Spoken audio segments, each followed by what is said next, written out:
So, ayun nga po, no, masayang ikinento ni nanay ang karanasan ng kanyang mga anak, sa pagpunta sa SM.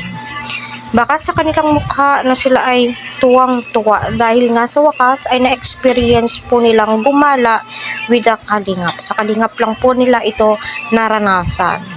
Kita naman po natin si Grace, Melissa, Bea, may minimal improvement na po.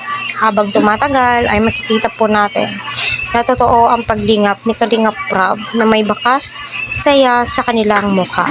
Kita naman po natin si Bea pa lamang po ay ramdam po natin na medyo naiilang pa po siya, so andyan pa rin po yung adjustment. Pero si Melissa tuwang-tuwa. Si Grace naman, isang sagot, isang tanong. Pero at least, tawag nito, makakausap mo sila, base sa mga tanong at sagot, no. So, para sa akin, kapag nagtuloy-tuloy po ito, ay malaki po talaga ang improvement at pagbabago sa buhay po nila. Ngayon pa lang ay ginagawa ni Kalingap Prab lahat ng paraan para maging komportable ang mga magkakapatid.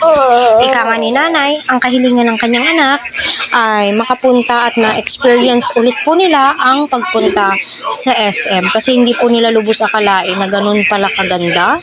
Karami ng mga tao, ika nga ni Kalingap Prab, sa susunod nanay ay papasyal ulit tayo. Diba? So, yun na nga din po, ika nga po ni nanay, ay natutuwa nga rin po sila sa kapatid ni Kalingap Prab na itong si Grace. So, diba? Ramdam mo na siguro magaan po yung pakiramdam po nila kay Grace. Kaya, nasasabi nilang si Grace, yung ganon. Kita naman din po natin na napaka-friendly naman din po ni Grace at grabe po yung pakikisama po niya, diba?